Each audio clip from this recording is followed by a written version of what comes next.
कि भाई बायोटेक्नोलॉजी कैसे। मैं आपका अपना डॉक्टर सचिन कपूर एक बार फिर से आपके सामने हूं जी, एक और बेहतरीन सेशन लेकर के बायोटेक्नोलॉजी की एप्लीकेशंस। पिछले सेशन में भी कुछ एप्लीकेशंस हमने समझे थे और उससे पिछले सेशन में भी कि भाई बायोटेक्नोलॉजी कैसे एक क्रांतिकारी क्षेत्र साबित हुआ है एग्रीकल्चर में, मेडिसिन में, मॉलिक्यूलर डायग्नोस्टिक्स में। याद है मॉलिक्यूलर डायग्नोस्टिक्स? इसी चीज को आज हमने आगे बढ़ाना है। ठीक है जी। रोजाना आप मेहनत कर रहे हैं, सभी सब्जेक्ट्स में कर रहे हैं, फिजिक्स में, केमिस्ट्री में, बायोलॉजी में। भरोसा रखिए ये मेहनत एक दिन रंग जरूर लाएगी, है ना। इतने लंबे समय से आप प्रयास कर रहे हैं, ये व्यर्थ नहीं जाएंगे। कभी कभी मन निराश होता होगा, आई कैन अंडरस्टैंड। हर समय हम हर काम में, हर विषय में, हर टेस्ट में परफेक्ट हो ये जरूरी नहीं होता, है ना। गलतियां होती हैं, लेकिन अपनी गलतियों से सीख के आगे बढ़ना ही तो एक अच्छे विद्यार्थी की पहचान है, एक अच्छे स्टूडेंट की पहचान है ना। शिक्षा आपको सही मिल रही है, मेहनत आपकी, लगन आपकी, तो फिर भाई क्यों नहीं सक्सेसफुल होंगे हम? डेफिनेटली होंगे। हमेशा याद रखना है, सिर्फ नीट क्लियर करना हमारा मकसद नहीं है। नीट क्लियर करना है एक बहुत अच्छे रैंक के साथ। हमेशा से अपने आप को ना ऐसे सोचो कि I am among the top 100 candidates, है ना, कि मुझे टॉप 100 में आना है। मैं तो कहूंगा आप ये सोचिए कि टॉप 10 में आना है। चलिए मान लीजिए आपको लगता है कि भाई टॉप 10 में आना तो बड़ा ही मुश्किल होगा, तो भाई हम टॉप 100 में तो आएंगे ना। बहुत बेहतरीन बात होगी, है ना। चारों तरफ सोशल मीडिया पे आपका नाम होगा, क्या चाहिए और जिंदगी में, है ना। इतनी यंग एज में इतनी सक्सेस पा जाना बहुत बड़ी बात होती है। सो लगातार प्रयास करते रहिए, एक सच्चे विश्वास के साथ, एक लगन के साथ। Definitely you will be successful. Okay, चलिए कागज कलम तैयार रखिए, अपने कॉपी पेन तैयार रखिए। वो आपके सबसे अच्छे साथी हैं, उम्र भर आपका साथ निभाएंगे। यदि मैं स्वयं अपनी बात करूं तो आज भी मैं कुछ भी कोई नई चीज पढ़ता हूं, कहीं कोई नया रिसर्च जर्नल पढ़ा, कहीं कोई इंटरनेट पे किसी नई रिसर्च के बारे में पता चला, सो नोट करता हूं उसे कागज कलम से। आई अंडरस्टैंड डिजिटल मीडिया है आपके पास, भाई आपके पास डिजिटल डायरीज हो सकती हैं, आप फोन में नोट कर सकते हैं, लैपटॉप में, पर नहीं, जो मजा कागज कलम से स्वयं अपने हाथ से लिखने में आता है ना, जो तसल्ली, जो सेटिस्फेक्शन उस तरीके से मिलती है, वो कंप्यूटर पे अपने हाथों से नोट करने में नहीं मिलती। I hope you will also agree with me, right. चलिए जी, सो एक पॉजिटिव सोच, एक पॉजिटिव एनर्जी, एक ज़ील के साथ आज के इस सेशन का आगाज करते हैं और उम्मीद करते हैं, दुआ मांगते हैं, प्रेयर करते हैं कि भाई ये सेशन हमारे लिए लाभदायक साबित हो और हमें बहुत सारी चीजें सीखने को मिले। जिंदगी में किसी से भी कुछ सीखने के लिए आपको विनम्रता लाना अपने स्वभाव में बहुत जरूरी, राइट। सो पूरी बाइजूस की टीम दिन रात आपके लिए कार्यरत है बेटा। ये बेहतरीन लेक्चर्स आप तक पहुंचाने में बहुत सारे एफर्ट्स लगते हैं। हमेशा थैंकफुल रहना उन सभी लोगों के लिए जिन्होंने ये प्रयास करा है आप तक इस लेक्चर को एक बेहतरीन तरीके से पहुंचाने के लिए, राइट जी। आपके मेंटर्स दिन रात आपके लिए कार्यरत हैं इस चीज के लिए। चलिए जी, ऑल माय राजा बेटा एंड रानी बेटियां, ऑल माय फ्यूचर डॉक्टर्स, आज का ये सेशन शुरू करते हैं। ELISA, ELISA, which stands for what? Screen पे लिखा है enzyme linked immunosorbent acid, short में क्या कह देते हैं, एलाइजा। ये क्या है? ये एक मॉलिक्यूलर डायग्नोस्टिक टेक्निक है। अगर आप पिछला सेशन हल्का सा याद करें तो हमने जब डायग्नोसिस की बात करी थी कि भाई जब किसी को कोई भी डिजीज है आपके पेशेंट को, है ना, चाहे उस डिजीज का कारण कोई भी है, बीमारियां जेनेटिकली ट्रांसमिट हो सकती हैं, diseases can be caused by bacteria, viruses, protozoans, rickettsia, helminths, कई तरह के डिजीज कॉजिंग एजेंट्स हैं। Diseases can be caused by certain mechanical forces, chemical agents, वो हम सब पढ़ेंगे आगे जब हम ह्यूमन हेल्थ एंड डिजीज पढ़ेंगे कि बीमारियों की अलग अलग कारण क्या हो सकते हैं, डिजीजेस कितने तरह की हैं, कम्युनिकेबल है, non communicable, infectious, non infectious, ये सब हम आगे पढ़ेंगे। सो मोटे तौर पे मैं आपको ये बता रहा हूं कि एज अ डॉक्टर, राइट, आप आगे जाकर डॉक्टर बनेंगे, आपके पास पेशेंट आता है भाई और उसके सिम्टम्स, साइंस, लक्षण देख के आपको लगता है कि भाई ये पर्टिकुलर डिजीज से हो सकती है, लेकिन हमें उसके लिए टेस्ट तो कराना पड़ेगा ना। और ब्लड टेस्ट हो सकता है, यूरिन टेस्ट हो सकता है ना। कई बार हमें प्रेग्नेंट फीमेल में एमनियोटिक फ्लूइड का टेस्ट कराना पड़ता है, किसी पेशेंट में हमें लंग्स का जो प्लूरल फ्लूइड है उसका टेस्ट कराना पड़ सकता है, हमारे नर्वस सिस्टम में ब्रेन और स्पाइनल कॉर्ड में जो सेरेब्रोस्पाइनल फ्लूइड है उसका टेस्ट कराना पड़ सकता है। तो जो ट्रेडिशनल कन्वेंशनल टेक्निक्स थी, जैसे आपने लिख दिया भैया ब्लड टेस्ट करा दीजिए इस पेशेंट का, इसका यूरिन टेस्ट करा दीजिए, जिसमें हम कोई पर्टिकुलर माइक्रो ऑर्गेनिज्म के लिए सर्च करेंगे कि भाई वो प्रेजेंट तो नहीं है। लेकिन उन कन्वेंशनल टेक्निक्स के लिमिटेशंस क्या थी कि अगर वो पैथोजन बहुत कम मात्रा में है या पैथोजन के द्वारा प्रोड्यूस किया गया कोई प्रोटीन टॉक्सिन बहुत ही कम मात्रा में है, तो वो कन्वेंशनल टेक्निक्स की पकड़ में नहीं आएगा, हमें पता नहीं चल पाएगा। तो हमने क्या अपनाया, मॉलिक्यूलर डायग्नोस्टिक्स। याद है ये टर्म? मॉलिक्यूलर डायग्नोस्टिक्स में हम क्या करते हैं, पैथोजन के द्वारा प्रोड्यूस करे गए या पैथोजन से रिलेटेड बायोमॉलिक्यूल्स को टेस्ट करते हैं। डीएनए हो सकता है, आरएनए हो सकता है, कोई विशेष तरह के प्रोटीन्स हो सकते हैं, तो हम इन्हें चेक करते हैं। ठीक है जी, राइट। इसके लिए हमने टेक्निक्स देखी थी, पीसीआर, पॉलीमरेज चेन रिएक्शन, याद है। देन आज हम डिटेल में डिस्कस करने वाले हैं ये technique, that is ELISA, enzyme linked immunosorbent acid. तो आपने हेडिंग दे लिया एलाइजा और आपने लिख लिया एक मॉलिक्यूलर डायग्नोस्टिक टेक्निक है। इसमें एंजाइम वर्ड आया तो यानी हम किसी एंजाइम का इस्तेमाल कर रहे हैं। लिंक करा है उस एंजाइम को किसी चीज से, एंजाइम लिंक, तो एंजाइम को एंटीबॉडी के साथ लिंक करा है। बेसिकली इस टेक्निक का जो सिद्धांत है वो एंटीजन और एंटीबॉडी का इंटरेक्शन है। मैं आपको दोनों चीजें डिटेल में समझाऊंगा एंटीजन एंटीबॉडी के बारे में। सो एंटीजन एंटीबॉडी किस प्रकार से इंटरेक्ट कर रहे हैं ये उसका सिद्धांत है, और एंटीबॉडी को हम जोड़ देते हैं एंजाइम के साथ। एंटीबॉडी जो इसमें इस्तेमाल करेंगे हम खुद, जो एंटीबॉडी हमने इसमें डालने हैं वो एंजाइम के साथ जोड़ने, वो हमने बनाए हैं लैब में, लिंक्ड विद एंजाइम। तो राजा बेटा इसलिए ये नाम आया कि एंजाइम लिंक्ड है। कौन लिंक्ड है? एंटीबॉडी को एंजाइम से लिंक कर रहा है। इम्यूनोसॉर्बेंट एसे, ऐसे वर्ड का मतलब होता है किसी चीज को चेक करना, टेस्ट करना, एस्टिमेट करना, है ना, ऐसे करना, उस चीज के बारे में टेस्टिंग कर पाना। सो ऐसे वर्ड यहां पे रेफर कर रहा है टेस्टिंग को। सॉर्बेंट वर्ड रेफर कर रहा है कि एडसॉर्प्शन या एब्जॉर्प्शन होना किसी चीज का, हमने सबने पढ़े adsorption, right. So enzyme linked immunosorbent ऐसे हम डिटेल में पढ़ने जा रहे हैं। पहला पॉइंट नोट कर लीजिए, इसका प्रिंसिपल है एंटीजन एंटीबॉडी इंटरेक्शन। ठीक है जी, मैं बताता हूं अभी एंटीजन क्या होता है, एंटीबॉडी क्या होती है। इसके जरिए आप क्या डिटेक्ट कर सकते हैं? It detects number 1 infection of the pathogen, कि पैथोजन शरीर में आया है तो पैथोजन का एंटीजन हम ढूंढ सकते हैं, है ना? पैथोजन के सरफेस पे प्रेजेंट कोई खास तरह का प्रोटीन एंटीजन की तरह बिहेव करेगा। या फिर जब पैथोजन आ गया मेरे शरीर में तो मेरे शरीर के इम्यून सिस्टम ने उसके खिलाफ क्या बनाया होगा? एंटीबॉडीज। तो इस टेक्निक के जरिए हम एंटीबॉडीज अगेंस्ट द पैथोजन भी चेक कर सकते हैं। यानी दो बातें हुई, एलाइजा टेक्निक से आप एंटीजन भी डिटेक्ट कर सकते हैं, एलाइजा टेक्निक से आप एंटीबॉडीज भी डिटेक्ट कर सकते हैं। एलाइजा टेक्निक कई प्रकार का है। There is indirect ELISA, there is direct ELISA, there is sandwich ELISA. Right, मोटे तौर पे मैं प्रिंसिपल आपको समझा दूंगा डायरेक्ट इनडायरेक्ट एलाइजा के बारे में। ना सुनो मेरी बात, पहले हम जान लेते हैं कि एंटीजन एंटीबॉडी का क्या फंडा है। सुनिए, मान लीजिए ये एक पैथोजन है, इसे आप बैक्टीरिया मान लीजिए, इसे आप कोई वायरस मान लीजिए, इसे आप कोई भी पैथोजन मान लीजिए जनरलाइज्ड वे में। ये पूरा पैथोजन एंटीजेनिक नहीं है। सपोज मेरे हाथ में ये मार्कर है, ये पैथोजन मेरे नाक के जरिए मेरे रेस्पिरेटरी ट्रैक्ट में चला गया, है ना? तो हम अक्सर ये पढ़ते हैं when a bacteria enters into the body produces antibodies. ये सब इतना आसान नहीं है मैकेनिज्म। डिटेल में तो ह्यूमन हेल्थ एंड डिजीज में जब इम्यून सिस्टम पढ़ेंगे उसमें आपको बताऊंगा, पर आप मोटे तौर पे मेरी बात सुन लीजिए। It is not that easy कि ऐसे कोई भी एंटीजन पैथोजन आया और उसके खिलाफ एंटीबॉडीज बन जाएंगी, नहीं। सबसे पहले हमें समझना है कि एंटीजन होता क्या है। एंटीजन शब्द का मतलब है एंटीबॉडी जनरेटिंग सब्सटेंस, राइट? इस पैथोजन के सरफेस पे प्रेजेंट कुछ खास तरह के प्रोटीन्स ऐसे हो सकते हैं जिनका नेचर एंटीजेनिक हो। पूरा पैथोजन एंटीजन नहीं है। पैथोजन के सरफेस पे प्रेजेंट कोई खास प्रोटीन ऐसी काबिलियत रखता है कि वो एंटीबॉडी की प्रोडक्शन को इनिशिएट करा सकता है। जैसे सपोज मेरा हाथ आपको दिख रहा है, ये बाजू दिख रही है। Now suppose this is the entire pathogen, my arm and my hand, the watch which I am wearing, this particular area has antigenic properties. और एंटीजन ज्यादातर प्रोटीन्स होते हैं और जरूरी नहीं है। एंटीजन न्यूक्लिक एसिड भी हो सकते हैं, sometimes lipids can also function as antigen, but majority cases में एंटीजन प्रोटीन्स होते हैं, ठीक है? तो अब ये पैथोजन हमारे शरीर में गया, डब्ल्यूबीसी ने से खा लिया, इसको टुकड़े टुकड़े कर दिए, मैक्रोफेजेस होते हैं जो खा जाते हैं और एंटीजन को एक्सपोज करते हैं, राइट? एंटीजन मान लो कवर्ड है, ये वॉच मेरी कवर्ड है किसी चीज से, मेरे शरीर के डिफेंस मैकेनिज्म के सेल्स ने वॉच को एक्सपोज करा और बी लिम्फोसाइट्स और बाकी तरह के लिम्फोसाइट्स आए और उनसे कहा कि इसके खिलाफ में एंटीबॉडीज बनाओ, राइट? तो हमारे शरीर में एंटीबॉडीज बनाने वाले सेल्स कौन से हैं बेटा? याद है आपको? B lymphocytes, plasma B lymphocytes, they are producing antibodies, they are antibody factories. इन्होंने एंटीबॉडीज बनाई। एक एंटीबॉडी का स्ट्रक्चर अगर आप देखें, अक्सर आपने देखा होगा कि भाई एंटीबॉडीज आर वाई शेप। हम एंटीबॉडी को ऐसे दिखाते हैं, वाई शेप दिखाते हैं, राइट? थोड़ा और डिटेल में अगर मैं जाऊं इसके स्ट्रक्चर में तो it is something like this. Antibody में हैवी चेन होती है, एंटीबॉडी में लाइट चेन होती है, डाइसल्फाइड बॉन्ड्स भी होते हैं। सो डिटेल में थोड़ा दिखाना होती है, कुछ इस तरह का है। एंटीबॉडीज का शेप क्या है जी? एंटीबॉडीज आर वाई शेप और एंटीबॉडी का ये वाला हिस्सा जो है यहाँ पे एंटीजन बाइंड करता है। एंटीबॉडी में there is fragment antigen binding and there is fragment crystallizable. ये एंटीबॉडी का स्ट्रक्चर है, एफसी रीजन, एंड ये ऊपर वाला होता है Fab region, FAB. Fab stands for fragment antigen binding, वो हिस्सा जो एंटीजन से बाइंड करता है। और आप देख पा रहे हैं ये वाई शेप है, तो एक समय पे दो एंटीजन के साथ बाइंड कर जाएगी। इसलिए हम कहते हैं कि ह्यूमन एंटीबॉडीज जो होती हैं वो डाइवैलेंट हैं, कि दो एंटीजन के साथ बाइंड कर रही हैं, राइट? फैब रीजन का फुल फॉर्म क्या बताया जी मैंने? फैब स्टैंड्स फॉर, सब लोग लिखेंगे, Fab of the antibody stands for fragment antigen binding, वो वाला फ्रैगमेंट जो एंटीजन से बाइंड करता है। And Fc stands for fragment crystallizable, fragment crystallizable, okay? ये एफसी रीजन, ये बेसिक सा स्ट्रक्चर जानना जरूरी था। सो एक बात हमने जानी, एंटीजन क्या है? वो सब्सटेंस जब शरीर में एंटर करा तो एंटीबॉडी की प्रोडक्शन को स्टिमुलेट करा और वो एंटीबॉडी से बाइंड कर सकता है। एंटीबॉडीज एंटीजन को कैसे नष्ट करती हैं, इसके अलग अलग तरीके हैं भाई। ऑप्सोनाइजेशन है या फिर एग्लूटिनेशन है, न्यूट्रलाइजेशन है, प्रेसिपिटेशन है, that is a different story कि एंटीबॉडी कैसे एंटीजन से फाइट करके खत्म करेगी, राइट? क्या हर चीज जो शरीर में एंटर करेगी वो एंटीजन हो सकती है? नहीं। ऐसे तो आप सोचिए, जब आप बीमार होते हैं, आपको कोई प्रॉब्लम है, आप इंजेक्शन लगवाते है ना, दवाई लगवाते, तो उस मेडिसिन के खिलाफ एंटीबॉडीज क्यों नहीं बन जाती? बाहर से आप सरदर्द की गोली भी खा रहे हैं, पैरासिटामोल खा रहे हैं, क्रोसिन खा रहे हैं, वो भी तो पेट में गए, पेट में जाने के बाद ब्रेकअप होके फाइनली वो ब्लड में एब्जॉर्ब हुआ, तो उसके खिलाफ एंटीबॉडीज क्यों नहीं बन जाती?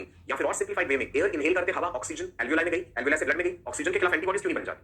समझे ना मेरी बात? दैट मींस हर सब्सटेंस में एंटीजेनिक प्रॉपर्टीज नहीं होती, कुछ विशेष फीचर्स होते हैं जो प्रेजेंट होने चाहिए तभी वो एंटीजन के तरह काम करेगा। एक तो ये that it should be proteinaceous, primary molecular weight बहुत ज्यादा होना चाहिए, बॉडी से अनरिलेटेड होना चाहिए, और भी कई फीचर्स हैं, हेटेरोपॉलीमर होना चाहिए, वो मैं आपको बाद में बताऊंगा कि हर चीज एंटीजन नहीं हो सकती, ये आपको समझना है, ठीक है? एंटीजन क्या है? पैथोजन के सरफेस पे प्रेजेंट वो खास तरह के प्रोटीन्स, राइट? पैथोजन के अंदर भी हो सकते हैं, जरूरी नहीं हमेशा सरफेस पे हो, वो प्रोटीन्स जो शरीर में एंटीबॉडी की प्रोडक्शन को इनिशिएट कराएंगे। एंटीबॉडीज कौन बनाता है? एंटीबॉडीज बी लिम्फोसाइट्स बनाते हैं। एंटीबॉडीज को इम्यूनोग्लोब्युलिन्स भी कहते हैं, आपको याद होगा। एंटीबॉडी के लिए ऐसे आईजी लिखते हैं ना, आईजी का फुल फॉर्म है इम्यूनोग्लोब्युलिन्स। एंटीबॉडीज आर इम्यूनोग्लोब्युलिन्स, कई तरह की है, IgG, IgA, IgD, IgE, IgM, पहले भी जिक्र करते हैं।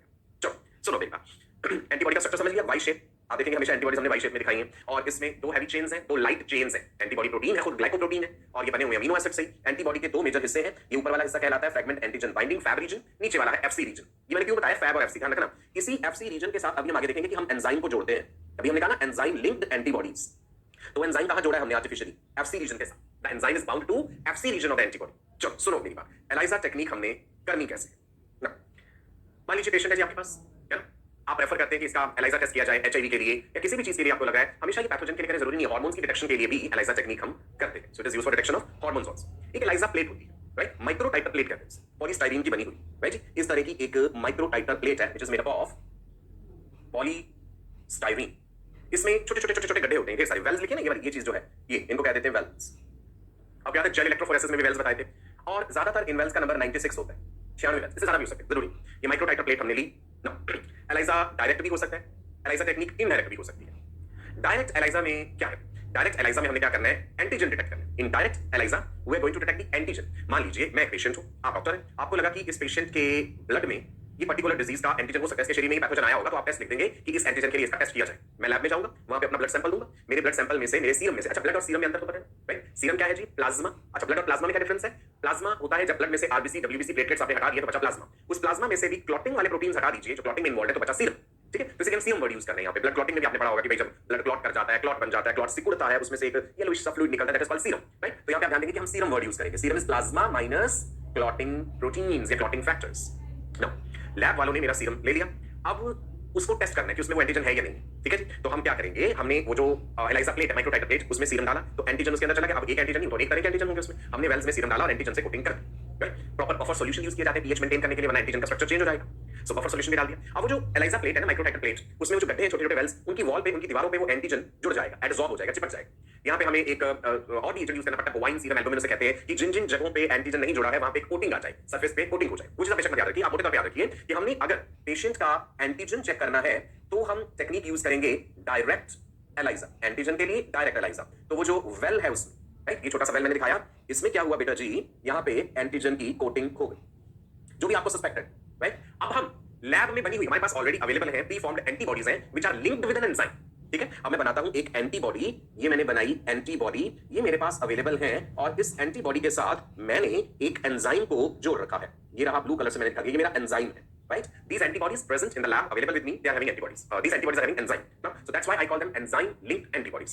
FC region से मैंने एंजाइम जोड़ के ये बना करके रखी हुई है। ये एंटीबॉडीज किसके खिलाफ है? उस पर्टिकुलर एंटीजन के खिलाफ जिसका मुझे डाउट हो रहा है कि इस पेशेंट में है ना? मान लो मुझे डाउट हो रहा है कि इसमें कहीं डेंगू वायरस जो है उसका वाला एंटीजन तो नहीं है, तो मैं कहूंगा ठीक है डेंगू के इस पर्टिकुलर एंटीजन के लिए इसका टेस्ट करो। तो ये वाली जो एंटीबॉडीज बनाई हुई है, ये वही है जो मुझे लगता है कि भाई ये डेंगू वाला एंटीजन हो सकता है, तो एंटीबॉडीज पे लिखा हुआ है कि भाई एंटी डेंगू एंटीबॉडीज है। मैंने ये एंटीबॉडीज इसमें डाल, ठीक है जी, कहां पे, इन वेल्स में एंटीबॉडीज डाल दी। अब आप खुद ही सोचो, अगर वो एंटीजन प्रेजेंट है तो ये एंटीबॉडी स्पेसिफिक है, उसे बाइंड कर जाएगी। Antibody will bind with the antigen, और साथ में एंजाइम लगा हुआ है। फिर हम यहां पे बफर सॉल्यूशन डालते हैं कि जो एंटीबॉडीज बाइंड नहीं हुई, जो फालतू की है, वो वॉश हो जाए, राइट। तो अब हमारे पास सिचुएशन क्या आ जाती है, देखिए मैं आपको फिर से दिखाता हूं। ये रहा हमारा वो वेल, अब मैं एक एंटीजन लेके चल रहा हूं यहां पे स्पेसिफिकली, ताकि मैं दिखा पाऊं। ये रहा हमारा वो एंटीजन, ठीक है, एक और एंटीजन। अब मैं दिखाऊंगा कि एंटीबॉडी इससे बाइंड कर गई। ये थी जी मेरी एंटीबॉडी जो इससे बाइंड कर गई। ऑफ कोर्स एक एंटीबॉडी एक एंटीजन नहीं होगा, बहुत सारे होंगे, राइट। जब हमने पेशेंट का सीरम यहाँ पे कोट करा है एलाइजा माइक्रो टाइटर प्लेट में, तो सीरम में भी कई और एंटीजन भी होंगे, लेकिन हमारी एंटीबॉडीज तो उसी एंटीजन के लिए स्पेसिफिक हमने बनाई हुई है पहले से लैब में, जो खास एंटीजन को टारगेट करेंगी। बाकी सब एंटीजन फालतू के हैं, उनके साथ वो नहीं बाइंड करने जा रही, उनको थोड़ी ना हम टेस्ट करने। और इस एंटीबॉडी के साथ यहाँ पे लगा हुआ है एक एंजाइम, वेरी गुड, इसलिए एंजाइम लिंक्ड एंटीबॉडी है, ओके। अब मैंने एंजाइम क्यों लगवाया, क्योंकि मैं इस एंजाइम को काम में लेना चाहता हूं और किसी सबस्ट्रेट को एक प्रोडक्ट में बदलना चाहता हूं। तो अब मुझे वो सबस्ट्रेट ऐड करना पड़ेगा जिस पे ये एंजाइम एक्ट करता है। जनरली जो एंजाइम यूज किया जाता है एलाइजा टेक्निक में, that is alkaline phosphatase, that is alkaline phosphatase. कौन सा एंजाइम, एल्केलाइन फॉस्फेटेज, एंटीबॉडी से जोड़ दिया।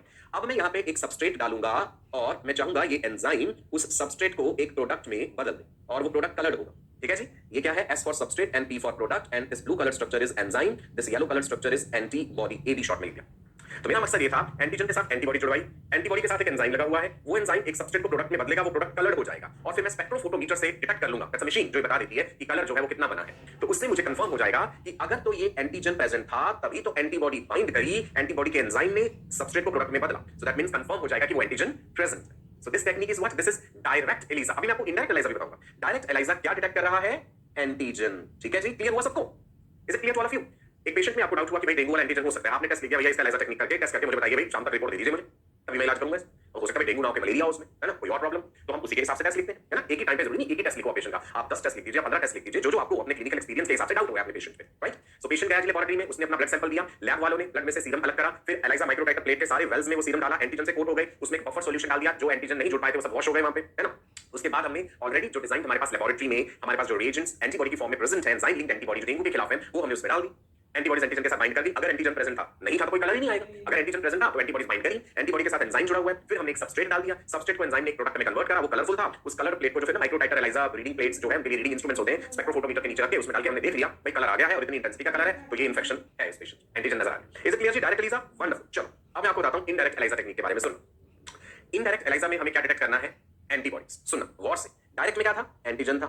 Late me write here, in case of indirect ELISA technique we are going to check for antibodies कि patient के blood में antibodies हैं या नहीं। अब आप कहेंगे भाई एंटीबॉडी किसके खिलाफ? जिस इन्फेक्शन का आपको डाउट हो रहा है, मान लो मुझे अपने पेशेंट पे डाउट हुआ है, जो लक्षण उसने अपने बताए, मुझे लगा कहीं एचआईवी पॉजिटिव तो नहीं है, ठीक है, तो मैं एचआईवी के एलाइजा टेस्ट करवा सकता हूं, इनडायरेक्ट एलाइजा का कराऊंगा। इनडायरेक्ट एलाइजा मुझे ये बताएगा कि क्या उसके ब्लड में एंटीबॉडीज बनी हुई हैं। अगर एंटीबॉडीज बनी हुई हैं एचआईवी के खिलाफ, दैट मींस उसके शरीर में एचआईवी वायरस है ना। ऐसा ही और भी कई चीजों के लिए इनडायरेक्ट कर सकते हैं ELISA. So antibodies which are produced in response to that pathogen जिसका आपको डाउट हो रहा है, तो मैं लिख देता हूं antibodies produced in body in response to, लिखते जाइएगा साथ में, in response to suspected pathogen जिसका एज अ डॉक्टर आपको डाउट हो रहा है और आपको लग रहा है कि अगर इन्फेक्शन है तो भाई इसके शरीर में एंटीबॉडी होगी और एंटीबॉडी है तो कंफर्म हो गया, तो फिर एंटीबॉडी टेस्ट कराओ। चलिए जी, सो पेशेंट लैब में जाएगा भाई, अपना ब्लड सैंपल दे देगा। अब हमने क्या करना है इस केस में, जो हमारी माइक्रोटाइटर प्लेट है, हमारी माइक्रोटाइटर प्लेट में ये आपको गोले गोले नजर आ रहा है, ये चीज, ये एंटीजन, ये कहां से आया भाई? ये हमारे पास पहले से प्रेजेंट है, ये हमने पेशेंट से नहीं लिया क्योंकि हमने पेशेंट की तो एंटीबॉडी चेक करनी है। हमने अपने वो माइक्रोटाइटर प्लेट के जो वेल्स थे उनको ऑलरेडी लैब में अवेलेबल जो हमारे पास है पर्टिकुलर एंटीजन, वो हमने लगा दिया वहां पे। अब हमने पेशेंट का ब्लड लिया,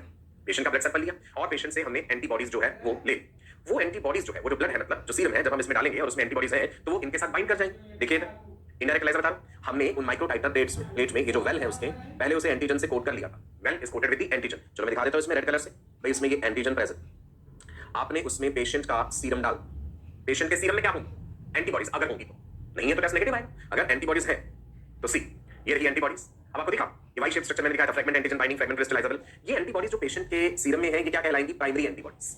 पेशेंट के सीरम वाली एंटीबॉडीज क्या कहलाएंगी? Primary antibodies. ये एंटीजन हमने पहले से कोट करके रखा हुआ है अपनी माइक्रोटाइटर एलाइजा प्लेट में।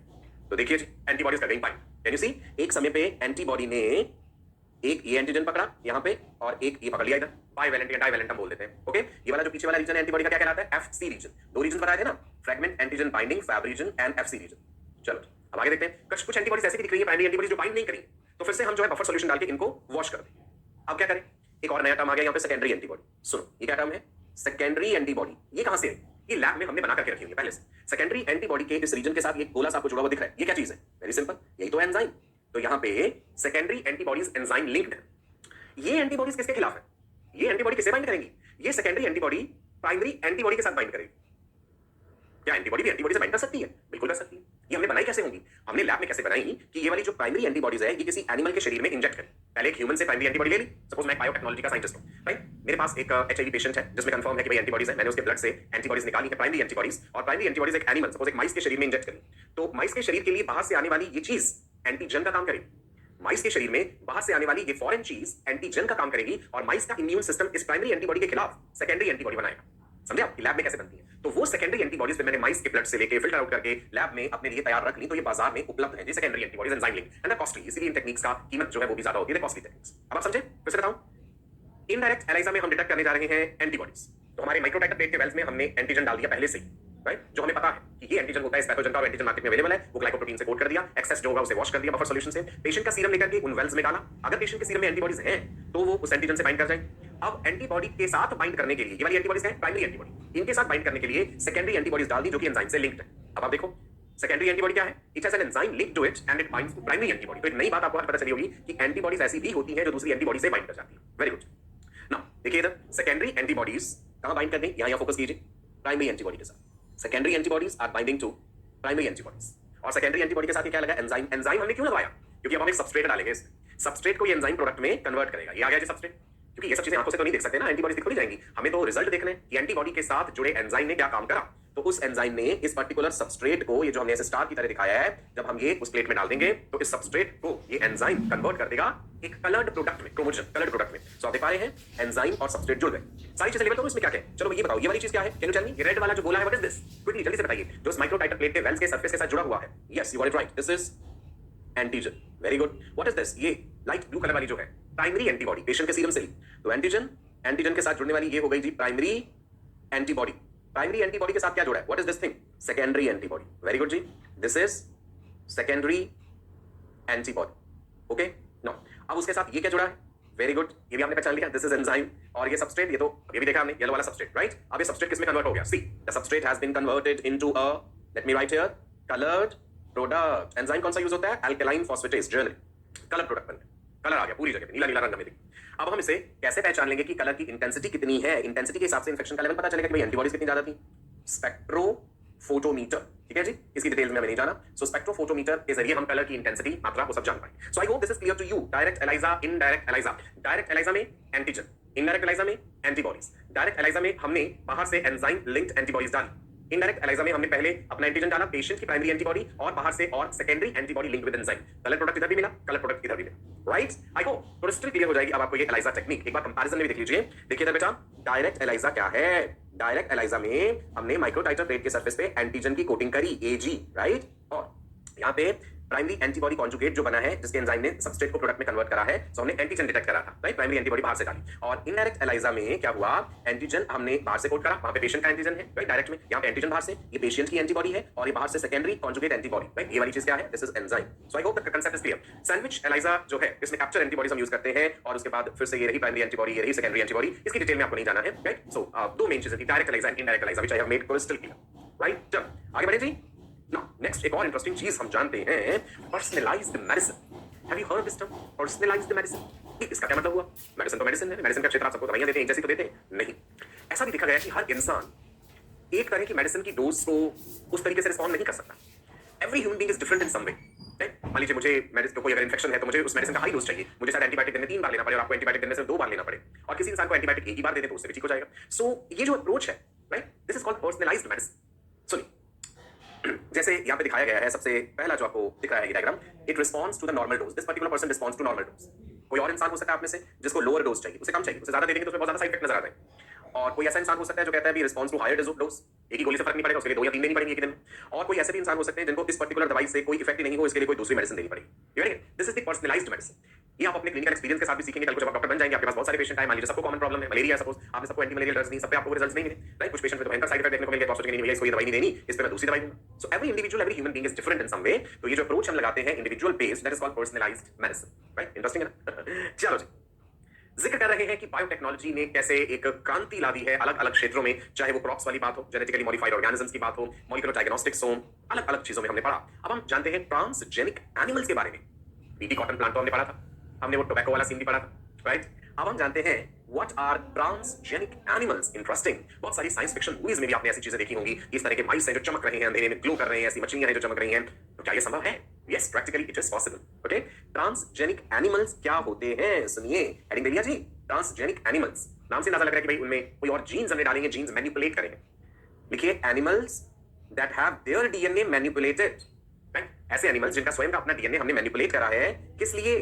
To possess and express extra genes. उनके डीएनए को मैनिपुलेट करा, उसमें हमने कोई एक्स्ट्रा जीन डाला है, वो जीन कोई फायदे वाला होगा, हम एक्सप्लॉइट करने जा रहे हैं उस चीज को। उन एनिमल्स को ट्रांसजेनिक एनिमल्स कहते हैं। Can you give me an example of any transgenic animal जो आपने सुना है? Have you heard of Andy monkey? Have you heard of Andy monkey?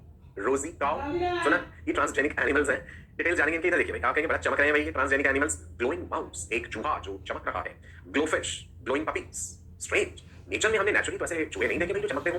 या क्या हम ऐसे पेड़ पौधे भी बना सकते हैं जो हमने सड़क के किनारे लगा दिया और रात को अपने आप चमकने लगे? ये तो बड़ी अच्छी बात होगी। स्ट्रीट लाइट की जरूरत नहीं पड़ेगी, पौधे चमक रहे हैं अपने आप, रोशनी ही रोशनी। Is it possible? Do you know what is this phenomena of light production called bioluminescence? आपने बायोल्यूमिनेसेंस कहां पढ़ा है? एनिमल किंगडम पढ़ते समय मैंने एक फाइलम ऐसा बताया था जिसके एनिमल्स बायोल्यूमिनेसेंस शो करते हैं, that is Ctenophora, exclusively marine phylum Ctenophora. Coelenterata या रेडिया की बात पढ़ा था ना, जिसमें सी वॉलनट्स के कॉम्ब जेलीज, ल्यूरोबैक्टिया, टीनोप्लाना एनिमल्स आते हैं जिनमें 8 rows of ciliated comb plates होते हैं जो कि सेक्सुअल रिप्रोडक्शन शो करते हैं, हर्माफ्रोडाइट्स हैं, राइट? याद आ गया आपको? वंडरफुल।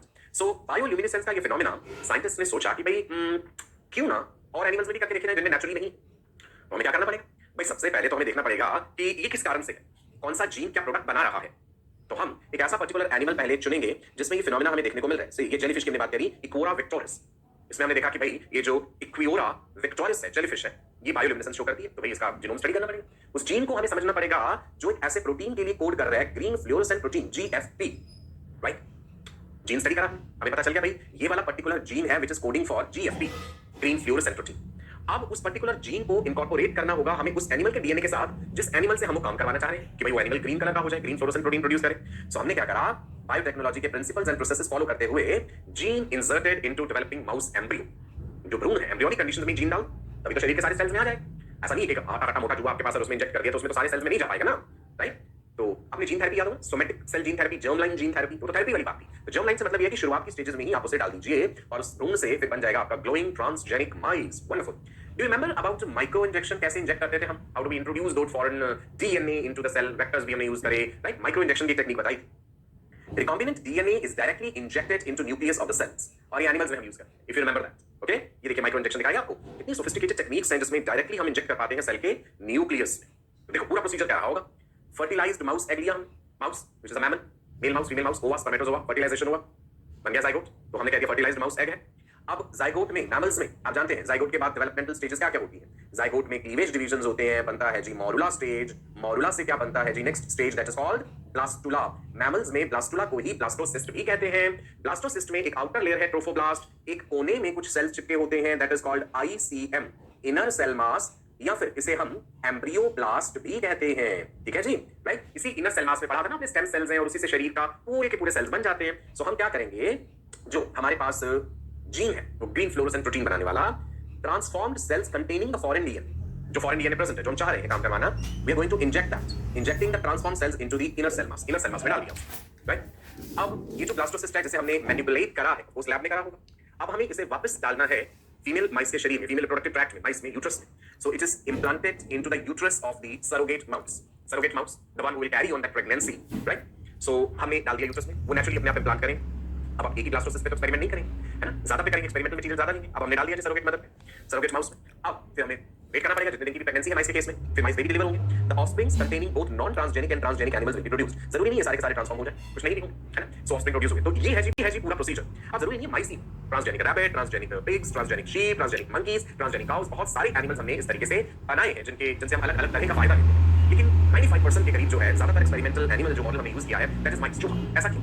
रखरखाव आसान है, साइज छोटा आसान है, साइज छोटा पेशेंट्स में आसानी से मेंटेन कर सकते हैं। मैंने आपको जेनेटिक्स पढ़ाते समय जब ड्रोसोफिला के बारे में बताया था तो ये बातें कही थी कि जो भी एनिमल आप चूज करते हैं रिसर्च में, कुछ खास फीचर्स का आपको ध्यान रखना होता है उसमें, उसका रखरखाव आसान हो, है ना, और हैंडलिंग इजी हो, उसका ब्रीडिंग इजी हो सके। अब ये नहीं है कि भाई माइस जो आपने लिए हैं कोई ऐसा एनिमल लिया जिसकी प्रेगनेंसी पीरियड इतना लंबा है तो इतनी देर तक वेट करना पड़ेगा उसमें। सो रैट का जो रिप्रोडक्टिव साइकिल है वो भी शॉर्ट ड्यूरेशन का है, जल्दी से नेक्स्ट जनरेशन भी डिलीवर हो जाती है, तो इसलिए ज्यादातर माइस यूज किए जाते हैं। ठीक है जी, ये इतनी बात समझ आई अच्छे से ना। ट्रांसजेनिक एनिमल्स जो है जो हम बना रहे हैं, आपने देखा भाई जो करने वाला माइस या और भी कई, इनके एप्लीकेशन के फायदे क्या है, हमें क्या फायदा होगा ऐसा चूहा बनाने का जो चमका है। सो हमें अब क्या समझना है, what are the applications of transgenic animals, अलग अलग क्षेत्रों में। सो ट्रांसजेनिक एनिमल्स का हम इस्तेमाल करते हैं बायोलॉजिकल प्रोडक्ट्स बनाने में। कैसे बायोलॉजिकल प्रोडक्ट्स? कई तरह के बायोलॉजिकल प्रोडक्ट्स हैं। बायोलॉजिकल प्रोडक्ट्स में आ गया जैसे आप ऐसी काऊ बनाना चाह रहे हैं, रोजी काऊ, आपने सुना होगा कि जिसके मिल्क में एक खास तरह का प्रोटीन हो, अल्फा लैक्टोल्ब्यूमिन। ह्यूमन मिल्क में प्रोटीन होता है लैक्टोल्ब्यूमिन। कोलेस्ट्रॉल याद है आपने पढ़ा होगा, बच्चे के जन्म के बाद मदर की मेमरी ग्लैंड से जो मिल्क रिलीज होता है कुछ दिनों के लिए, that is cholesterol, that is very rich in the antibodies, है ना, सिक्रेटरी एंटीबॉडीज। इसमें IgA is the secretory antibody, और उसमें अच्छे प्रोटीन्स भी हैं जो बच्चे को एक तंदुरुस्त बनाते हैं और उसकी एलिमेंट्री कैनाल की ग्रोथ में और ओवरऑल बॉडी ग्रोथ में मदद करते हैं, अच्छी इम्यूनिटी देते हैं। सो हम ये प्रोटीन क्या काऊ के मिल्क से ऑब्टेन कर सकते हैं? यस कर सकते हैं, ट्रांसजेनिक काऊ बना के। सो बायोलॉजिकल प्रोडक्ट में एक मैंने बता दिया अल्फा लैक्टोल्ब्यूमिन प्रोटीन, ऐसे ही अल्फा 1 एंटीट्रिप्सिन एम्फीसीमा नाम के रेस्पिरेटरी डिसऑर्डर के लिए। सो बायोलॉजिकल प्रोडक्ट्स में क्या बता रहा हूं, लिखिए अभी, अल्फा लैक्टोल्ब्यूमिन प्रोटीन है एंड देन अल्फा 1 एंटीट्रिप्सिन, पढ़ेंगे इनको डिटेल, ये एम्फीसीमा की ट्रीटमेंट के लिए। तो बायोलॉजिकल प्रोडक्ट्स बना सकते हैं। इसके अलावा normal physiology and development study करना, ट्रांसजेनिक एनिमल बना के आप स्टडी कर सकते हैं कि भाई कैसे उसका लिवर फंक्शन कर रहा है, उसकी किडनीज कैसे फंक्शन कर रही है, ह्यूमंस के साथ कितना क्लोजली आप रिलेट कर पा रहे हैं उसकी फिजियोलॉजी, राइट। केमिकल्स कितने से, मान लो स्किन पे कोई कॉस्मेटिक्स हमने लगाने तो डायरेक्टली तो नहीं लगाएंगे, पहले हमें टेस्ट करना चाहिए किसी जानवर पे, लेकिन जानवर का शरीर अपने तरह का है, हमारा अपना है। सो हमें किसी तरह से ह्यूमन जीन उसमें डालना पड़ेगा एनिमल को ट्रांसजेनिक करके, अब एक्सपेरिमेंट करके देखो, अभी काफी हद तक इंसान जैसा है, अब इसमें एक्सपेरिमेंट करके देखो कि केमिकल की सेफ्टी है या नहीं है, या फिर किसी वैक्सीन की सेफ्टी चेक करनी है तो भी हम ये कर सकते हैं, ये भी एप्लीकेशन है। वैक्सीन डायरेक्टली तो ह्यूमंस को नहीं लगा देंगे, पहले ट्रांसजेनिक एनिमल को लगा दीजिए जिसमें आपको लग रहा है कि डीएनए काफी हद तक हमने ह्यूमंस जैसा वो जीन डाल दिया है, उस पे चेक करके देखो उसकी बॉडी कैसे रिस्पॉन्ड करती है, राइट। कोई बीमारी हमने स्टडी करनी है, कैंसर को लेकर कोई स्टडी करना है तो भी ट्रांसजेनिक एनिमल्स को स्टडी करेंगे। सो बहुत सारी एप्लीकेशंस हैं इन ट्रांसजेनिक एनिमल्स जो हम अगले सेशन में पढ़ेंगे डिटेल में। एक ओवरऑल मैंने आपको हल्का सा आइडिया दिया है बायोलॉजिकल प्रोडक्ट्स के लिए, vaccine safety, chemical safety, chemical toxicity, diseases को स्टडी करने के लिए, normal body physiology and development को स्टडी करने के लिए। ठीक है जी, सो आज के इस सेशन में इतना ही। Direct ELISA, indirect ELISA, transgenic animals क्या है ये आज हमने जाना, एप्लीकेशंस इसके अगले सेशन में जानेंगे। पढ़ते रहिए, खुश रहिए, पॉजिटिव